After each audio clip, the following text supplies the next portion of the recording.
USA versus DPRK, Part 2. Why the US won't attack North Korea, an analysis of the biggest 5 reasons.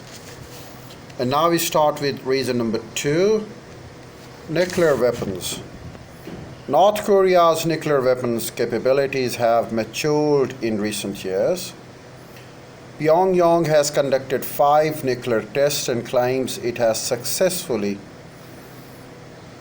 miniaturized nuclear warheads, though such claims have never been independently verified. It experienced a series of embarrassing failures while launching the Musudan intermediate range ballistic missile last year.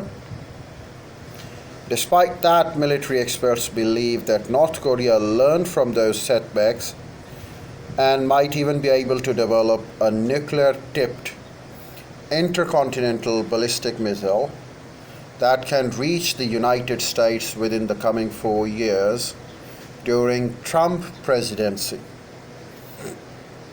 Reason number 3, the China factor.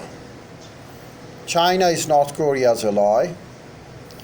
In 1961, the two countries signed Sino-North Korean Mutual Aid and Cooperation Friendship Treaty, in which both parties are obliged to offer immediate military and other assistance to the other in case of an outside attack. This treaty has been prolonged twice and is valid until 2021 and will be renewed, of course.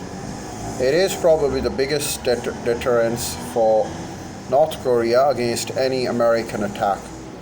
It is not just this treaty, because in early 1950s, when there was Korea's war, there was no treaty between China and DPRK. But of course, China stood along with North Korea. China supported North Korea. China shouldered North Korea, even without any treaty. So China has got its own stake in North Korea. It's China's region, in fact. Reason number 4, China's interests. China is concerned that its border provinces would be inundated with North Korea refugees if the Kim regime collapsed. From a geopolitical point of view, Beijing views North Korea as a buffer zone from the potential encroachment by powers are aligned with the US, including Japan and South Korea. Reason number 5, emphasis of peaceful resolution. Both South Korea and Japan prefer not military option. The South Korean capital, Seoul, is only about 40 kilometers from the border and is particularly vulnerable to North Korean attack. The US cannot protect Seoul, at least for first 24 hours of a war, and maybe for the first 48 hours too.